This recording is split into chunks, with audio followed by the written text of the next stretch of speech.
Well, I mean, I think that if you go back to what I was saying about the tangible personal property tax,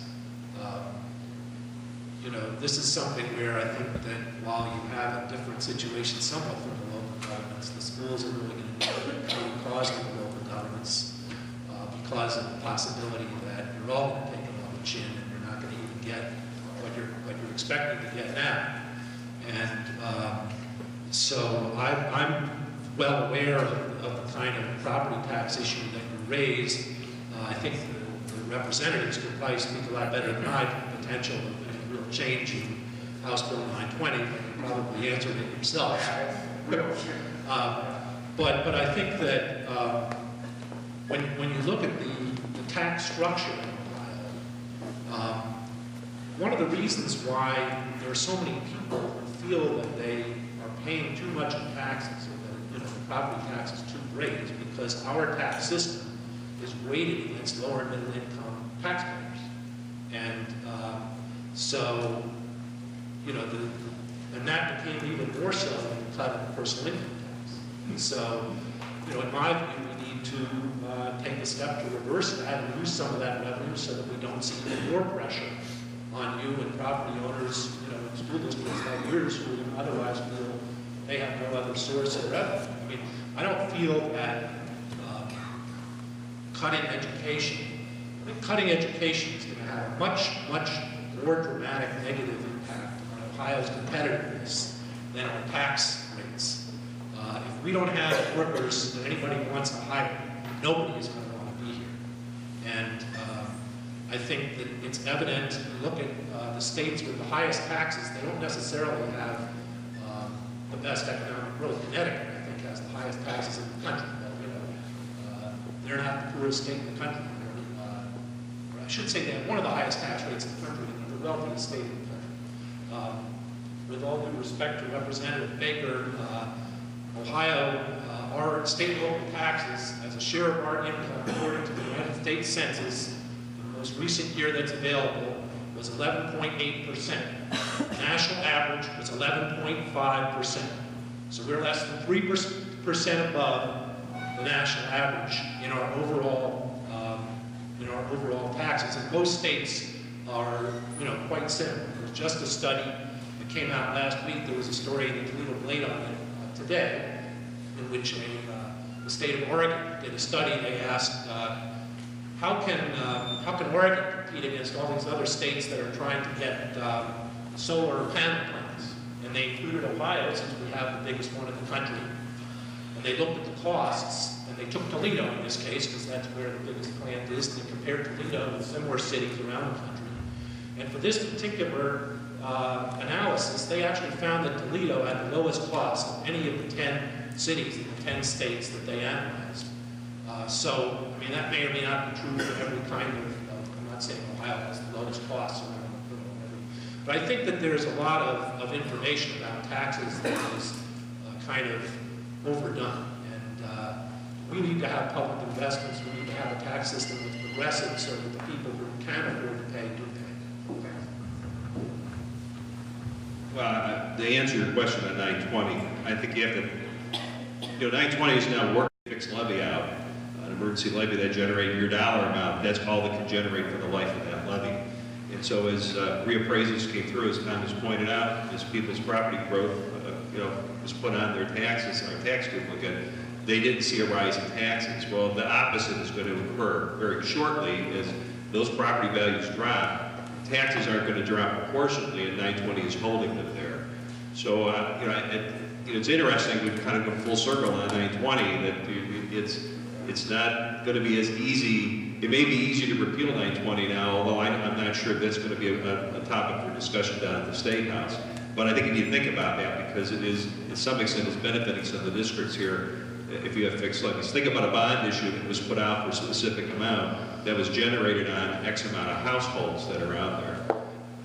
That still has to be, that bill, that mortgage still has to be paid on that bond. If your housing value goes down, doesn't mean your tax bill is going to go down, in essence, if everybody stays in that community that way.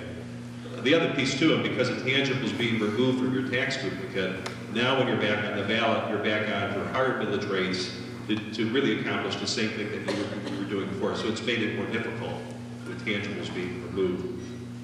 You know, it goes back to, so what's going to happen with OEBM? You know, we've heard OEBM is kind of dead in the water, and so the question will be, after the budget is out, is how do we craft a school funding formula that will do what we needed to do, which is to give us some sustainable growth so that all districts can at least participate in the growth, no matter where they're at, whether they're considered high wealth or low wealth, that there's some predictable growth at the state level that's measurable and managed. And that's going to be a challenge. It was a challenge under OEBM, because it didn't work for many of the districts in here. We ended up taking reductions because of that.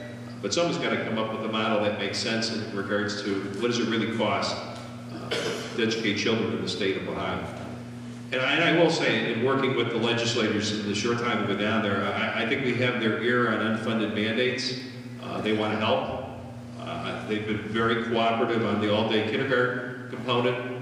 It's benefited many of the districts that are in here by, taking that mandate off, allowing tuition-based components to be added to that.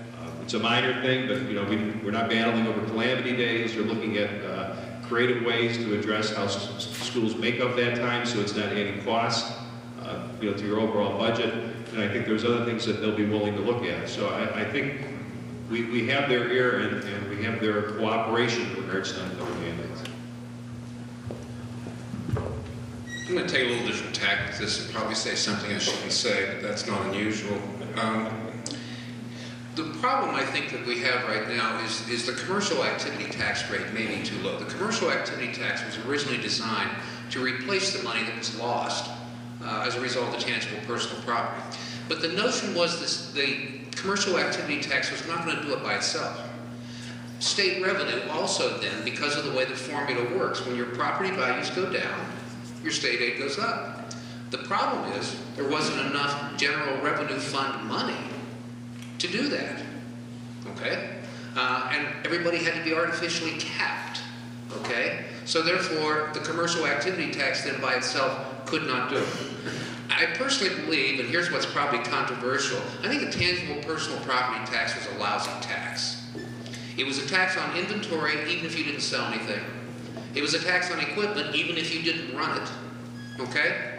It was a tax on fixtures within an office even if you closed it, right? It was not a tax on wealth. It was a tax on the ability to generate wealth. That is fundamentally different than a property tax or an income tax or a sales tax, all right? I still think we need to take another look at the commercial activity tax and see if we can't do anything then through the state funding formula to replace all of that money, then we may have to revisit the cap. I also have a lot of sympathy for my friends in political subdivisions out there other than school districts, because you take your first hit this year. We have a 2-year reprieve, but yours starts this year, okay? Finally, the one thing I would say about House Bill 920, if you've been around since the earth started to cool like I have, you will realize that what has happened is the Arab oil embargo.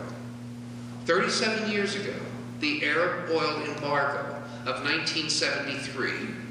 And we may be facing more challenges with Arab oil if the price of gasoline starts to hit $5 a gallon. Because what's that going to do with recovery from the recession? I don't think it's... somebody asked me what I did for my wife on Valentine's Day. I said I took her to someplace really expensive. We went to the gas station.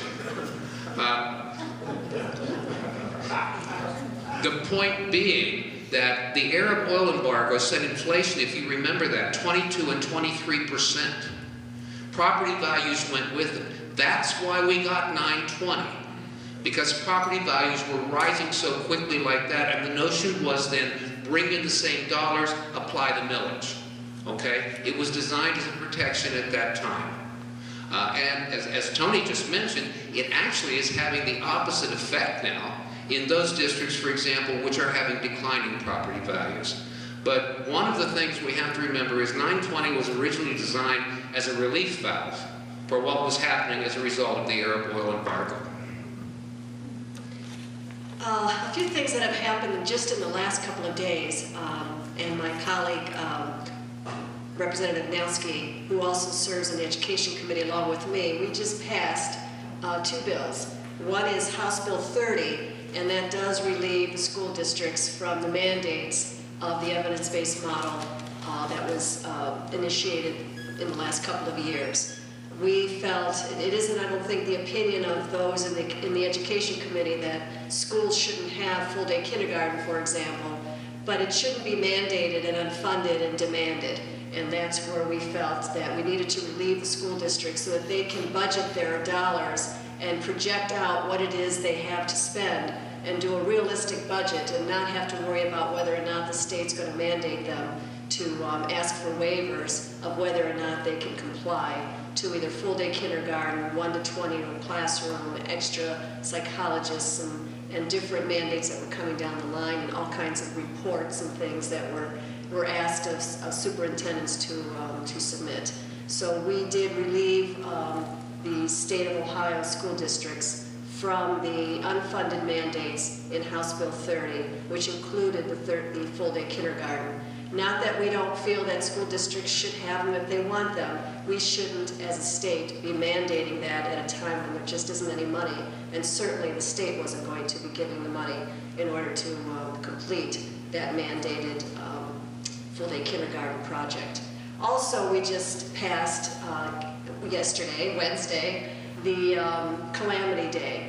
In the evidence-based model, it was asked that the calamity days be reduced from 5 days to 3 days, which in this snowy, which we're going to have another round, I hear, tomorrow, most schools have either reached or exceeded their calamity days. So as it will be next year, it will be 5 days and not 3. And for this year, the second year of the calamity day cycle, we allowed the calamity days to be put back to 5 days. So, you know, these are ways that we're trying and understand the difficulties that schools are facing. We don't want to make it any worse than what it is by, you know, asking schools to perform without any funds to do it with. Whether it's, and we do get a lot of, and Representative Nelsky will agree, we get a lot of well-intended House bills and ideas and what we should or shouldn't do, but unless there's money to back it up, it really is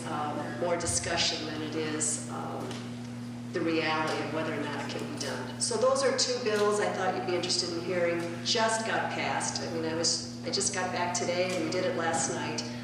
So we are moving pretty quickly and trying to come up with at least these ways of helping school districts try to project their budgets.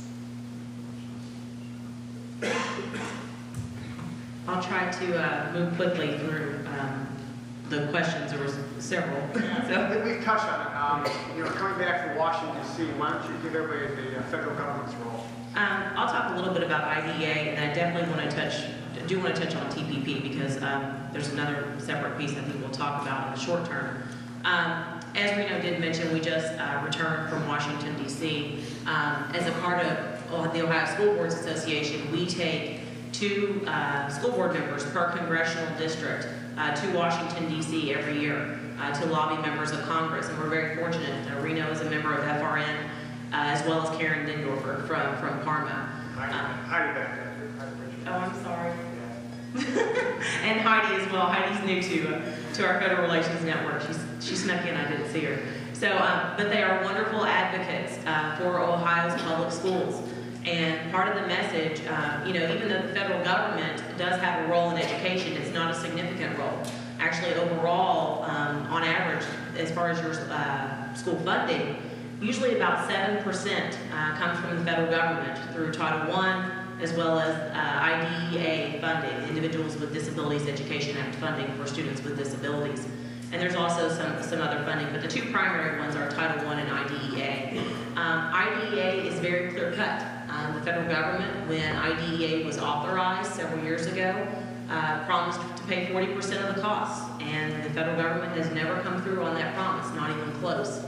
There is a little secret in Washington, D.C. called authorization versus appropriation. Every year, usually about this time, the federal government does their budget resolution where they say, this is how much money we're going to spend and appropriate on, this is how much money we're going to authorize for this program. So pretty soon you'll see Congress, they just received the president's budget